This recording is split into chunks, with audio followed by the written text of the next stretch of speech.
Assalamualaikum warahmatullahi wabarakatuh. Seorang pria muslim bernama Yusuf dijebak dalam kasus kriminal yang tidak dilakukannya. Ia dijatuhi hukuman penjara di salah satu penjara terberat di Amerika. Awalnya, Yusuf merasa hancur dan putus asa. Tetapi iman dan keyakinannya kepada Allah memberinya kekuatan untuk bertahan. Dengan akhlaknya yang mulia, ia mulai menarik perhatian para narapidana lain. Lambat laun, penjara yang awalnya penuh kekerasan berubah menjadi tempat yang lebih damai. Banyak napi menemukan ketenangan dalam Islam, dan Yusuf menjadi simbol cahaya di tengah kegelapan. Dan kisah kali ini adalah perjalanan tentang seorang tahanan yang menemukan makna hidup dengan membawa hidayah kepada mereka yang terasing dari Allah. Dan inilah cerita tentang Yusuf dari jeruji ke jannah, jalan dakwah di penjara Amerika. Yusuf adalah seorang pria muslim yang taat. Hidupnya sederhana namun penuh berkah. Ia tinggal di pinggiran kota New York, bekerja sebagai sopir truk pengangkut barang, dan selalu berusaha menjalankan salat 5 waktu meski dalam kesibukan. Setiap malam ia biasa menghabiskan waktu membaca Al-Quran, mencari ketenangan di tengah hiruk pikuk dunia yang sibuk. Namun segalanya berubah dalam sekejap. Suatu malam saat sedang dalam perjalanan mengantarkan barang ke sebuah gudang, ia dihentikan oleh polisi di sebuah pos pemeriksaan.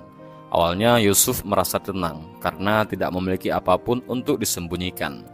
Namun pemeriksaan rutin itu berubah menjadi mimpi buruk ketika polisi menemukan paket besar berisi obat-obatan terlarang di truknya. "Apa ini?" tanya salah satu petugas dengan nada tajam. Yusuf tertegun. "Saya tidak tahu apa-apa tentang itu. Saya hanya mengantar barang sesuai pesanan," jawabnya dengan penuh kebingungan. Namun tak ada yang mempercayai ucapannya. Yusuf segera ditangkap, diinterogasi dan dituduh sebagai pengedar narkoba. Meski ia bersikeras bahwa ia tidak bersalah, bukti-bukti yang direkayasa terlalu kuat untuk disangkal. Bahkan majikannya sendiri tidak mendukung Yusuf, menuduhnya bertanggung jawab penuh atas insiden tersebut. Sidang berlangsung cepat, pengacaranya yang ditunjuk oleh pengadilan tidak terlalu peduli pada pembelaannya. Yusuf hanya bisa pasrah ketika hakim menjatuhkan vonis hukuman 10 tahun penjara. Di ruang sidang, Yusuf hanya bisa menunduk. "Ya Allah, hanya Engkau yang tahu kebenarannya. Berikan aku kekuatan," bisiknya dalam hati, menahan air mata yang mengalir. Hari itu, dunia Yusuf runtuh. Semua yang ia bangun dengan susah payah lenyap dalam sekejap. Ia tidak hanya kehilangan kebebasannya, tetapi juga kehilangan kepercayaan orang-orang di sekitarnya. Saat diangkut menuju ke penjara, Yusuf memandang keluar jendela kendaraan tahanan. Ia melihat bayangan dirinya yang kini terasa asing. "Apakah aku sanggup melewati ini semua?" Begitulah pikirnya. Namun dalam hatinya sebuah keyakinan mulai tumbuh. Ia tahu bahwa Allah tidak akan meninggalkannya. Di tengah kepedihan, Yusuf berjanji pada dirinya sendiri bahwa ia akan tetap menjaga imannya apapun yang terjadi. Penjara menjadi babak baru dalam hidupnya, babak yang penuh ujian tetapi mungkin juga penuh hikmah yang belum ia pahami. Hari pertama Yusuf di penjara menjadi pengalaman yang tidak pernah ia bayangkan sebelumnya. Ia ditempatkan di sebuah fasilitas dengan keamanan tinggi, dikelilingi oleh narapidana yang memiliki berbagai macam latar belakang kriminal, mulai dari pencurian hingga pembunuhan. Suasana penjara terasa mencekam, dengan suara teriakan napi dan benturan pintu besi yang terus menggema. Yusuf diantar ke sel kecil yang hanya dilengkapi dengan ranjang besi dan toilet tua. Ruangan itu dingin dan gelap, jauh dari kenyamanan dunia luar yang dulu ia kenal. Ia meletakkan tas kecil berisi pakaian tahanan di sudut ruangan dan duduk di ranjang, mencoba mencerna kenyataan yang dihadapinya. "Ini rumahmu sekarang," ujar salah satu petugas penjara dengan nada sinis sebelum mengunci pintu sel. Malam itu, Yusuf kesulitan tidur. Pikiran tentang ketidakadilan yang ia alami terus menghantui. Namun di tengah kegelisahannya, ia mencoba mengingat Allah. Ia bangun dari tempat tidurnya, mengambil air seadanya, dan menunaikan sholat malam di sudut selnya yang sempit. Dengan wajah yang berlinang air mata, ia memohon kekuatan kepada Allah. "Ya Allah, Aku tak tahu apa rencanamu, tetapi aku yakin engkau tidak akan meninggalkan aku. Berikan aku kekuatan untuk bertahan di tempat ini." Doanya begitu lirih. Keesokan paginya, Yusuf diperkenalkan kepada rutinitas penjara. Ia harus berbaris bersama narapidana lain untuk menerima makanan, bekerja di bengkel penjara, dan mengikuti aturan yang ketat. Namun, di tengah itu semua, Yusuf merasakan tatapan curiga dari para napi lain. "Hoi, pendatang baru," seorang pria bertubuh besar dengan tato di wajahnya mendekati Yusuf saat jam makan siang. "Kamu kelihatan terlalu tenang untuk tempat ini. Apa ceritamu?" tanyanya dengan nada mengejek. Yusuf menatap pria itu dengan tenang. "Aku dijebak, aku tidak bersalah," jawabnya singkat. Pria itu tertawa keras. "Semua orang di sini mengatakan hal yang sama, sobat. Tapi ingat, di tempat ini, kalau kamu tidak punya keberanian, kamu tidak akan bertahan lama." Hari-hari berikutnya tidak menjadi lebih mudah. Yusuf sering merasa terasing. Para napi lain kebanyakan sibuk dengan kelompok mereka, sementara Yusuf memilih menyendiri. Meski ia menghadapi ejekan dan hinaan, ia tetap berusaha untuk bersikap tenang. Ia sering meluangkan waktu untuk membaca Al-Quran yang diberi oleh sipir, yang berhasil ia bawa masuk ke penjara, meskipun hanya bisa membacanya secara diam-diam. Lambat laun, beberapa napi lain mulai memperhatikan sikap Yusuf yang berbeda. Ia tidak pernah marah atau membalas hinaan. Ketika ada napi lain yang bertengkar, Yusuf mencoba melerai dengan cara yang bijak. Akhlaknya yang mulia mulai menarik perhatian, meski tidak semua orang menyukainya. Salah satu napi yang bernama Markus, yang dikenal sebagai pemimpin geng di penjara itu, mulai memperhatikan Yusuf dari kejauhan. Markus adalah pria yang keras dan sering memimpin aksi kekerasan di dalam penjara. Namun melihat ketenangan Yusuf di tengah tekanan membuat Markus merasa penasaran. "Orang itu aneh," kata Markus kepada rekannya. "Dia tidak pernah terlihat takut. Apa yang dia sembunyikan?" Yusuf mungkin belum menyadarinya, tetapi akhlaknya yang baik mulai membuka jalan untuk perubahan besar di penjara itu. Di balik jeruji besi, benih-benih hikmah yang Allah rencanakan perlahan mulai tumbuh. Hari demi hari berlalu, dan Yusuf semakin terbiasa dengan kehidupan di penjara. Meskipun lingkungan itu keras dan penuh kekerasan, ia tetap teguh menjaga akhlaknya. Yusuf selalu menunaikan sholat 5 waktu di sudut selnya yang sempit, bahkan ketika orang-orang mengejeknya. Ia juga sering membantu napi lain dalam hal-hal kecil, seperti memberikan sisa rotinya kepada mereka yang kelaparan atau melerai pertengkaran tanpa berpihak. Suatu hari saat bekerja di bengkel penjara, seorang napi bernama George memperhatikan Yusuf yang dengan sabar membantu napi lain yang mengalami kesulitan memperbaiki mesin. George, seorang pria tua yang sudah puluhan tahun di penjara, merasa kagum dengan ketulusan Yusuf. "Kau orang yang aneh, Yusuf," kata George sambil mengelap tangannya yang kotor. "Orang-orang di sini biasanya hanya peduli pada dirinya sendiri. Mengapa kau peduli pada orang lain?" Yusuf tersenyum. "Dalam Islam, kami diajarkan untuk membantu sesama. Apapun keadaan kami, aku hanya mencoba melakukan yang terbaik." Jawaban Yusuf membuat George terdiam. Ia tak terbiasa mendengar kata-kata seperti itu di penjara, tempat di mana rasa belas kasih jarang ditemukan. Namun George bukan satu-satunya yang memperhatikan Yusuf. Di ruang makan penjara, Markus, pemimpin geng yang terkenal keras, mulai memperhatikan akhlak Yusuf. Markus sering duduk di pojok, memimpin kelompoknya dengan pandangan tajam yang membuat siapapun takut mendekat. Namun, ia melihat sesuatu yang berbeda pada Yusuf. Pria itu tampak tenang, bahkan di tengah kekacauan. "Hei kamu," panggil Markus pada suatu malam setelah makan malam. "Yusuf kan?" Yusuf mengangguk, menghentikan langkahnya. "Iya, ada apa?" Markus menatapnya tajam, mencoba mencari celah untuk mengintimidasi. "Kamu tidak takut sama aku? Semua orang di sini tahu siapa aku." Yusuf menatap Markus dengan tenang. "Aku hanya takut kepada Allah. Apa yang bisa manusia lakukan kepadaku jika Allah tidak mengizinkannya?" Jawaban itu mengejutkan Markus. Selama ini ia terbiasa melihat orang-orang gemetar di depannya, tetapi Yusuf berbeda. Markus mengangguk pelan lalu berkata, "Kau orang aneh, tapi aku suka. Kita lihat sampai kapan kau bisa bertahan di tempat ini." Markus kembali ke tempatnya. Tetapi kata-kata Yusuf terus terngiang di pikirannya. Di tempat yang penuh dengan ketakutan dan kekerasan, seseorang yang hanya takut kepada Tuhan adalah hal yang asing baginya. Beberapa hari kemudian, peristiwa kecil membuat akhlak Yusuf semakin diperhatikan oleh napi lainnya. Salah seorang napi muda, Jack, jatuh sakit tetapi tidak mendapat perhatian dari petugas. Jack terbaring lemah di selnya dan tak ada yang peduli untuk menolongnya kecuali Yusuf. Yusuf mengambil air yang ia miliki, membawa makanan dari jatah kecilnya, dan merawat Jack semampunya. Meskipun Yusuf tidak memiliki banyak, ia tetap memberikan apa yang bisa ia berikan. "Kenapa kau peduli?" tanya Jack dengan suara lemah. "Karena aku percaya setiap orang berhak mendapatkan kasih sayang, tak peduli siapa mereka," jawab Yusuf. Perbuatan Yusuf menjadi pembicaraan di antara para napi. Banyak yang mulai melihat Yusuf sebagai seseorang yang berbeda. Ia tidak pernah mencari musuh, tidak pernah membalas ejekan, dan selalu membantu siapapun tanpa memandang latar belakang mereka. Akhlak Yusuf yang memikat mulai menarik hati beberapa napi yang sebelumnya keras. Mereka mulai mendekatinya, tidak untuk mencari konflik, tetapi untuk mencari jawaban. Di penjara yang gelap, Yusuf menjadi seperti cahaya kecil yang mulai menyinari kegelapan. Namun perjalanan Yusuf belum selesai. Ia tahu bahwa ujian sebenarnya baru saja dimulai.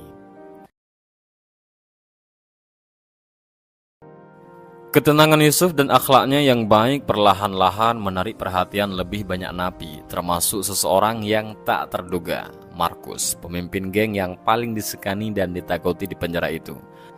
Markus, meskipun dikenal brutal dan tanpa belas kasihan, menyimpan luka batin yang dalam.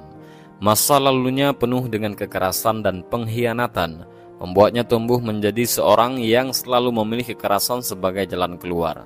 Suatu malam setelah seharian menjalani rutinitas, Markus melihat Yusuf sedang duduk di sudut selnya, membaca sesuatu dengan tenang. Rasa penasaran yang selama ini ia pendam akhirnya membuatnya mendekati Yusuf. "Apa yang kamu baca itu?" tanya Markus dengan nada dingin, berdiri di depan sel Yusuf. Yusuf mengangkat pandangannya, tersenyum tenang. "Ini Al-Quran, kitab suci kami. Kenapa kau tertarik?" Markus mendengus, tetapi tetap berdiri di tempatnya. "Aku cuma heran, bagaimana kamu bisa begitu tenang di tempat seperti ini? Semua orang di sini hancur, tapi kamu malah terlihat damai." Yusuf menutup Al-Quran dan menatap Markus dengan penuh perhatian. "Damai itu berasal dari hati, Markus. Jika hati kita dekat dengan Tuhan, dunia ini tidak akan mampu mengguncang kita." Markus terdiam. Kata-kata itu menyentuh bahagian terdalam dirinya, bahagian yang selama ini ia tutupi dengan topeng kekerasan. Namun sebagai seseorang yang terbiasa memimpin dengan otoritas, ia tidak ingin menunjukkan kelemahannya. "Semua itu hanya omong kosong," katanya, mencoba menyembunyikan kegelisahannya. "Di sini yang kuat yang bertahan. Kalau kamu terus jadi lemah seperti itu, kamu tidak akan bertahan lama." Yusuf tersenyum lagi, kali ini lebih lembut. "Kekuatan sejati bukan dari fisik atau kekuasaan, Markus. Kekuatan sejati adalah ketika kita mampu mengendalikan diri kita sendiri, menjaga hati dari kebencian, dan memaafkan." Kata-kata itu membuat Markus semakin resah. Ia pergi tanpa berkata apa-apa lagi, tetapi dalam hatinya sebuah benih mulai tumbuh, benih yang selama ini ia hindari, yaitu kesadaran bahwa mungkin ada jalan lain selain kekerasan. Beberapa hari kemudian, Markus kembali menemui Yusuf. Kali ini ia membawa sebuah pertanyaan. "Yusuf," katanya, mencoba terdengar biasa, "katamu Allah itu Maha Pengampun. Bagaimana mungkin Dia bisa mengampuni orang sepertiku?" Yusuf menatap Markus dengan penuh empati. "Allah itu Maha Pengasih dan Maha Penyayang. Tidak ada dosa yang terlalu besar untuk diampuni jika seseorang benar-benar bertaubat. Bahkan jika dosamu setinggi langit, pintu taubat selalu terbuka." Markus terdiam. Ia tidak pernah mendengar sesuatu yang seperti itu sebelumnya. Selama ini ia selalu merasa bahwa dirinya sudah terlalu jauh dari kebaikan, terlalu hancur untuk diperbaiki. Namun kata-kata Yusuf membuka harapan baru. "Apakah ada harapan untuk seseorang seperti aku?" tanyanya hampir berbisik. "Selama kamu masih bernafas, Markus, selalu ada harapan," jawab Yusuf dengan yakin. Percakapan itu menjadi awal dari perubahan besar dalam diri Markus. Untuk pertama kalinya, ia mulai mempertanyakan jalan hidup yang selama ini ia tempuh. Dalam diam, ia mulai memperhatikan Yusuf lebih sering, mencoba memahami apa yang membuat pria itu begitu berbeda. Hari-hari berlalu dan Markus mulai mendekati Yusuf lebih sering. Mereka berbicara tentang banyak hal, kehidupan, makna, dan Tuhan. Bagi Yusuf, ini adalah kesempatan untuk menanamkan nilai-nilai Islam kepada seseorang yang hatinya mulai terbuka. Namun perjalanan ini tidak mudah. Markus masih dihantui masa lalunya dan tekanan dari gengnya sendiri. Beberapa anggota geng mulai mencurigai perubahan Markus, merasa bahwa ia tidak lagi seperti dulu. Di tengah semua itu, Yusuf terus membimbingnya dengan sabar, meyakinkan bahwa perubahan adalah proses yang membutuhkan waktu dan keikhlasan. Markus tidak pernah menyangka bahwa di balik jeruji besi, ia akan menemukan sesuatu yang lebih berharga dari kebebasan, ketenangan hati, dan harapan akan pengampunan Tuhan. Markus tidak lagi menjadi orang yang sama. Setelah berbincang dengan Yusuf beberapa kali, ia mulai merasakan ketenangan yang belum pernah ia rasakan sebelumnya. Namun di sisi lain, ia tahu bahwa perubahannya mulai menarik perhatian geng yang ia pimpin. Untuk mempertahankan posisinya, Markus masih mencoba menjaga sikap keras di depan anak buahnya. Meski begitu, saat sendirian, ia sering merenungkan kata-kata Yusuf tentang Allah, pengampunan, dan kedamaian.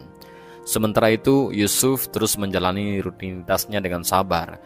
Ia tak pernah memaksa siapapun untuk menerima Islam. Baginya, tugasnya hanya menyampaikan dan menunjukkan akhlak yang baik. Suatu pagi, saat Yusuf sedang duduk membaca Al-Quran di taman kecil dalam area penjara, seseorang napi lain bernama Sam mendekatinya. "Kamu selalu membaca itu, apa isinya?" tanya Sam, pria yang dikenal sebagai perampok ulung dengan masa lalu yang kelam. Yusuf tersenyum menutup mushaf kecilnya. "Ini adalah petunjuk hidup dari Tuhan. Ini mengajarkan kita tentang siapa kita, untuk apa kita diciptakan, dan kemana kita akan kembali." Sam menggerutkan kening. "Untuk apa kita diciptakan? Aku rasa aku sudah gagal jadi manusia, hidupku berantakan." "Allah menciptakan kita untuk beribadah kepadanya dan menjadi khalifah di bumi ini," jawab Yusuf. "Meskipun kita pernah salah, selalu ada jalan untuk memperbaikinya. Dalam Islam, bertobat kepada Allah adalah salah satu cara untuk memulai hidup baru." Sam terlihat tertarik, tetapi ia masih ragu. "Apa benar semua itu? Aku tidak yakin kalau ada yang mau menerima aku apa adanya."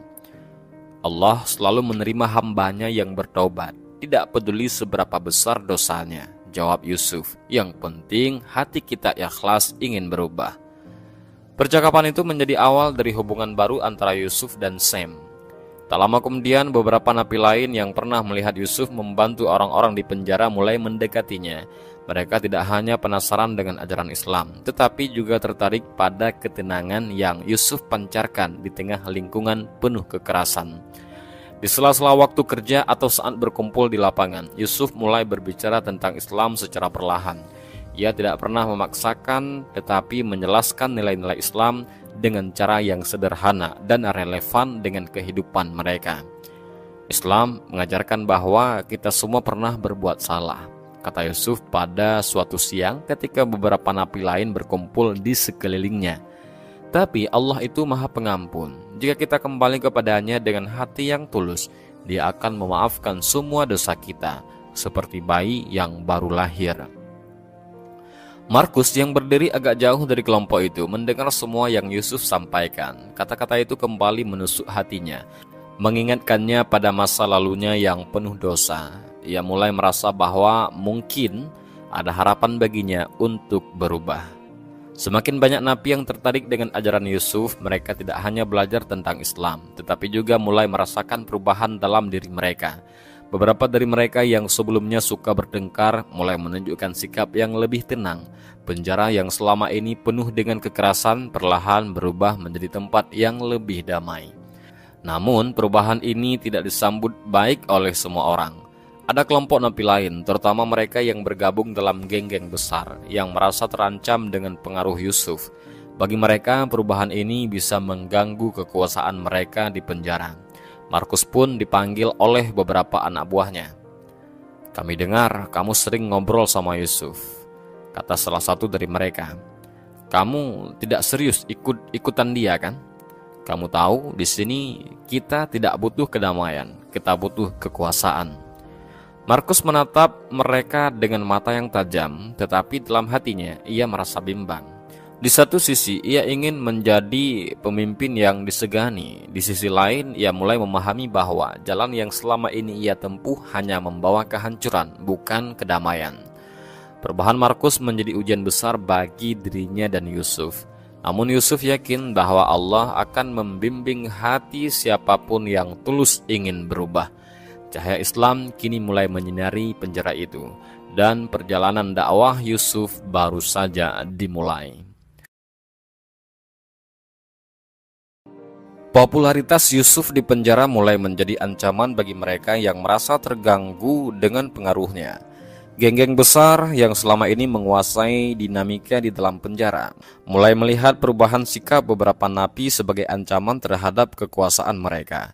Yusuf yang awalnya dianggap tidak berbahaya, kini mulai dianggap sebagai ancaman serius.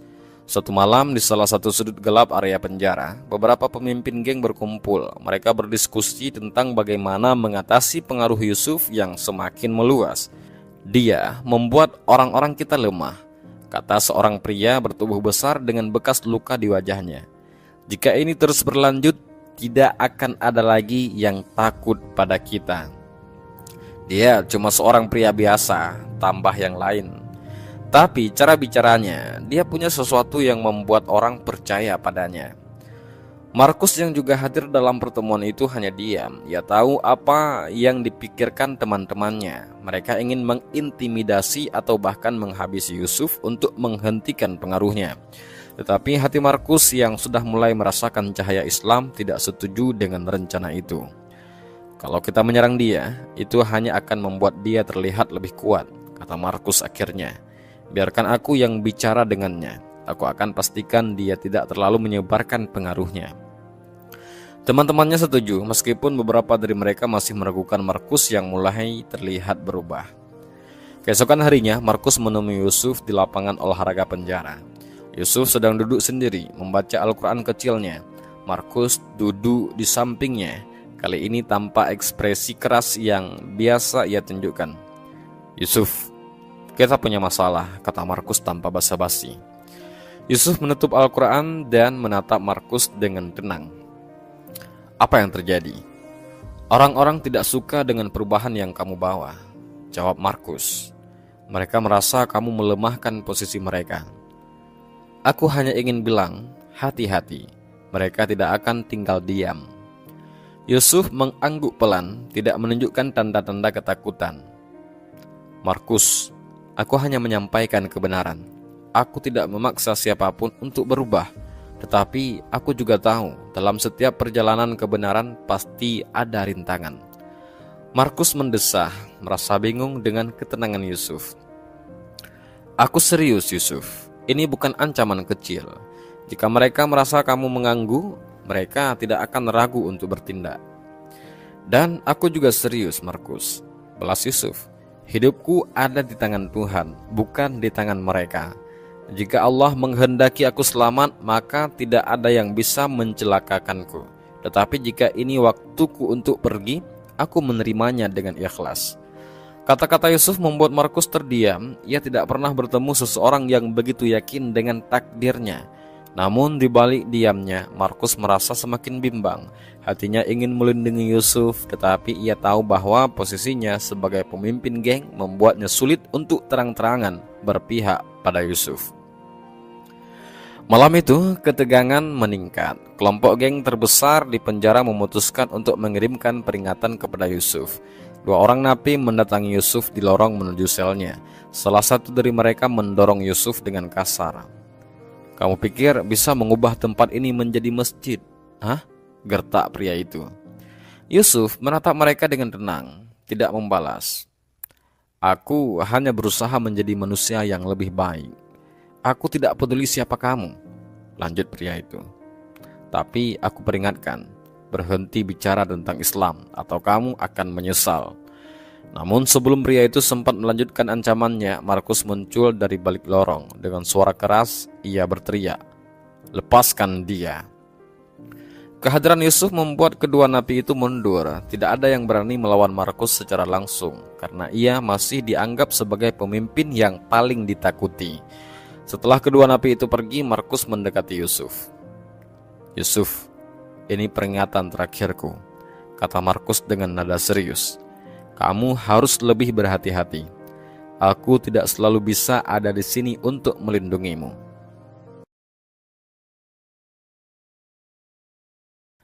Malam itu, setelah insiden di lorong, Markus tidak bisa tidur. Kata-kata Yusuf terus terngiang di kepalanya. "Allah yang melindungiku, Markus. Aku hanya menjalankan tugas sebagai hambanya." Bagi Markus, konsep menyerahkan segalanya kepada sesuatu yang tak terlihat adalah hal yang sulit dipahami.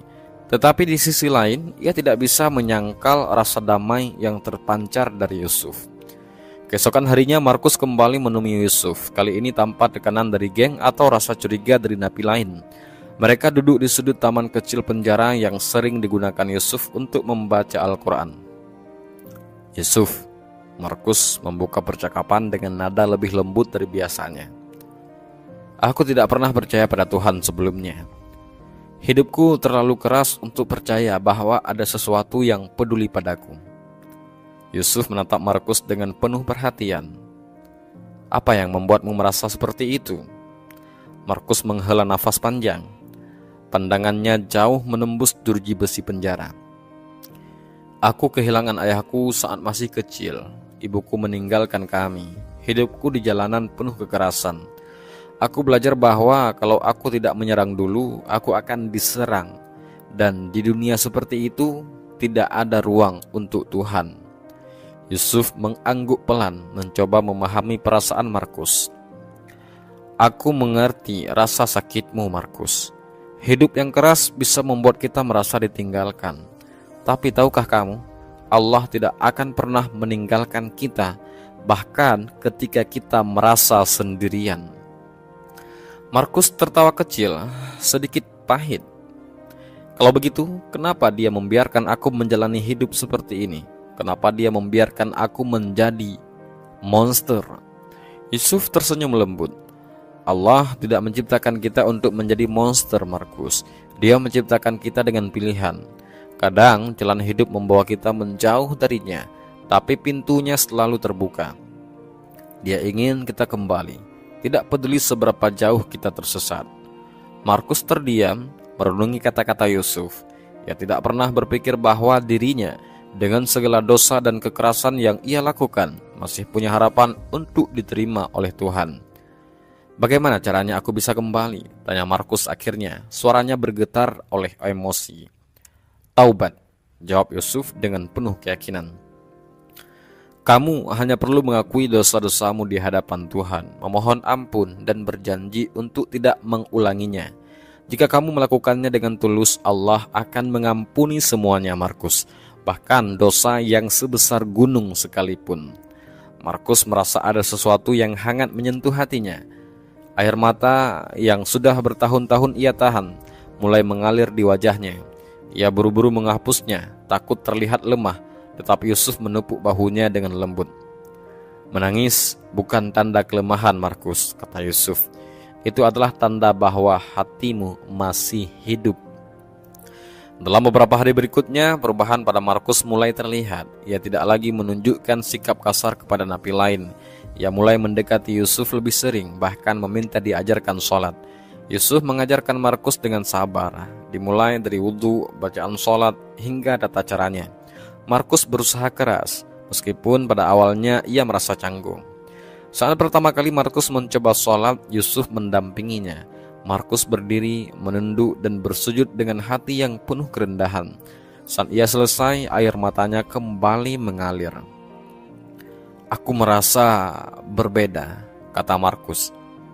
"Seolah-olah sesuatu yang berat di hatiku mulai hilang." "Itu karena kamu telah menyerahkan dirimu kepada Tuhan," jawab Yusuf. "Hati yang mengingat Allah akan selalu merasa damai." Namun perubahan Markus tidak berjalan mulus. Beberapa anggota geng mulai curiga dengan sikapnya yang semakin lembut. Mereka merasa bahwa Markus telah kehilangan jati dirinya sebagai pemimpin.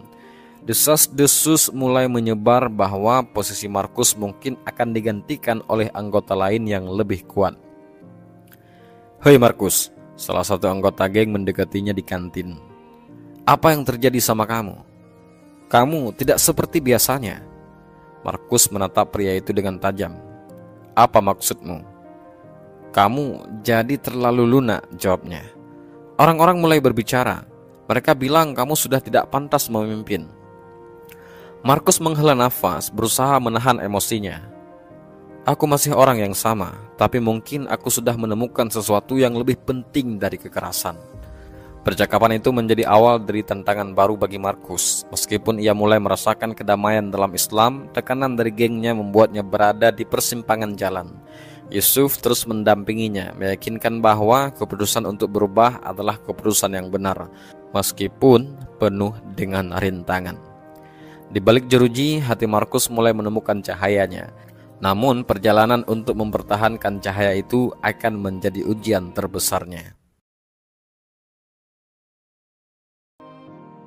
Perubahan pada Markus menjadi pusat perhatian di penjara. Sosok yang sebelumnya ditakuti karena kekerasannya kini mulai menunjukkan sisi yang berbeda. Ia lebih sering menghabiskan waktu bersama Yusuf, mendengarkan ajaran Islam, dan bahkan mulai mempraktikkan nilai-nilai yang dipelajarinya. Markus, yang dulu menjadi simbol kekuasaan melalui kekerasan, kini menjadi sosok yang memancarkan ketenangan. Kabar tentang perubahan Markus menyebar cepat. Para napi yang sebelumnya takut padanya kini mulai mendekat dengan rasa penasaran. Mereka ingin tahu apa yang membuat Markus, pemimpin geng yang dikenal brutal, berubah menjadi seseorang yang lebih damai. "Sebenarnya apa yang Yusuf ajarkan kepadamu?" tanya seorang napi yang bernama Kevin, salah satu anggota geng yang dulu dipimpin Markus. Markus tersenyum, sesuatu yang jarang terlihat dari dirinya. Dia mengajarkan aku tentang Tuhan, tentang bagaimana hidup ini lebih dari sekedar bertahan. Dia bilang kita semua punya kesempatan untuk berubah, tidak peduli seberapa rusaknya kita. Kevin terdiam, kata-kata Markus membuatnya merenung. Di lingkungan yang penuh kebencian dan kekerasan, ajaran Yusuf mulai menjadi sesuatu yang baru dan menyejukkan. Sementara itu, Yusuf menyadari bahwa pengaruh Islam mulai menyebar lebih luas. Setiap malam, ia mengadakan diskusi kecil di sudut lapangan penjara, berbicara tentang Islam kepada siapa saja yang mau mendengar. Yusuf tidak pernah memaksa siapapun untuk ikut, tetapi lambat laun jumlah napi yang hadir semakin bertambah. "Islam itu sederhana," kata Yusuf pada suatu malam, dikelilingi oleh sekelompok napi. "Ini adalah tentang beriman kepada Allah, menjalani hidup dengan cara yang baik dan memohon ampun atas dosa-dosa kita. Tidak peduli siapa kita, Allah selalu menerima hambanya yang bertaubat." Beberapa napi mulai bertanya lebih banyak. Mereka ingin tahu bagaimana cara sholat, bagaimana berwudu, dan bagaimana membaca Al-Quran. Yusuf dengan sabar mengajarkan mereka satu persatu, meskipun fasilitas di penjara sangat terbatas. Markus yang kini menjadi salah satu murid terdekat Yusuf, mulai ikut membantu. Ia menggunakan pengaruhnya untuk memastikan tidak ada yang mengganggu kegiatan ini. Bahkan Markus mulai mengajak anggota gengnya untuk mendengarkan Yusuf. "Kalau aku bisa berubah, kalian juga bisa," kata Markus kepada gengnya suatu hari. "Hidup ini terlalu singkat untuk dihabiskan dengan kebencian dan kekerasan." Lambat laun suasana penjara mulai berubah. Pertengkaran yang dulu sering terjadi mulai berkurang. Beberapa napi yang sebelumnya terlibat dalam geng-geng besar mulai meninggalkan kelompok mereka dan mendekat kepada Yusuf. Mereka merasakan ketenangan yang belum pernah mereka rasakan sebelumnya. Petugas penjara pun mulai memperhatikan perubahan ini. Salah satu petugas senior yang bernama Mr. Robert mendekati Yusuf suatu pagi. "Aku tidak tahu apa yang kamu lakukan, tetapi penjara ini terasa lebih tenang sejak kamu datang," katanya. "Apa sebenarnya yang kamu ajarkan kepada mereka?" Yusuf tersenyum. "Aku hanya mengajarkan mereka tentang Islam, Pak." tentang bagaimana hidup ini adalah kesempatan untuk memperbaiki diri, tidak peduli seberapa kelam masa lalu kita. Mr. Robert mengangguk, terkesan. Aku tidak paham sepenuhnya, tetapi aku harap kamu terus melakukannya. Penjara ini butuh lebih banyak orang seperti kamu. Namun perubahan ini juga membawa tantangan. Geng-geng yang masih mempertahankan kekuasaan mereka mulai terasa terancam. Mereka melihat Yusuf dan Markus sebagai ancaman terhadap kendali mereka di penjara. Beberapa dari mereka mulai merencanakan sesuatu untuk menghentikan pengaruh Yusuf. Markus yang kini menjadi pelindung Yusuf mengetahui ancaman ini. Ia mendekati Yusuf suatu malam dengan nada serius. Yusuf, beberapa orang yang tidak suka dengan apa yang terjadi. Mereka akan mencoba sesuatu untuk menghentikanmu. Yusuf menatap Markus dengan tenang. Aku sudah siap, Markus. Semua yang terjadi atas kehendak Allah. Jika ini adalah ujian, maka aku akan menjalaninya. Tapi aku tidak akan membiarkan mereka menyentuhmu, kata Markus tegas. Aku berjanji akan melindungimu apapun yang terjadi. Yusuf menepuk bahu Markus. Terima kasih Markus, tapi ingat, bukan kamu yang melindungiku, Allah yang selalu melindungi kita semua. Penjara yang dulunya penuh kekerasan kini mulai berubah menjadi tempat yang lebih damai. Yusuf dan Markus menjadi simbol harapan bagi para napi lain. Namun Yusuf tahu bahwa perjalanan ini masih jauh dari selesai. Ancaman dari pihak-pihak yang tidak suka dengan perubahan ini menjadi ujian baru yang harus mereka hadapi. Cahaya Islam kini menyinari setiap sudut penjara, tetapi perjuangan untuk mempertahankannya baru saja dimulai. Bab 9, ujian terakhir untuk Yusuf. Ketenangan di penjara ternyata tidak berlangsung lama. Ketika semakin banyak napi yang mulai mendekat kepada Yusuf dan Islam, pihak-pihak yang merasa terancam memutuskan untuk bertindak. Geng terbesar di penjara yang sebelumnya dipimpin Markus mulai merencanakan sesuatu untuk menghentikan pengaruh Yusuf. Malam itu di salah satu lorong gelap penjara, 3 orang dari geng tersebut mendekati Markus. Salah satu dari mereka seorang pria bertubuh kekar bernama Rico, berbicara dengan nada penuh ancaman. Kamu sudah berubah Markus, kata Rico.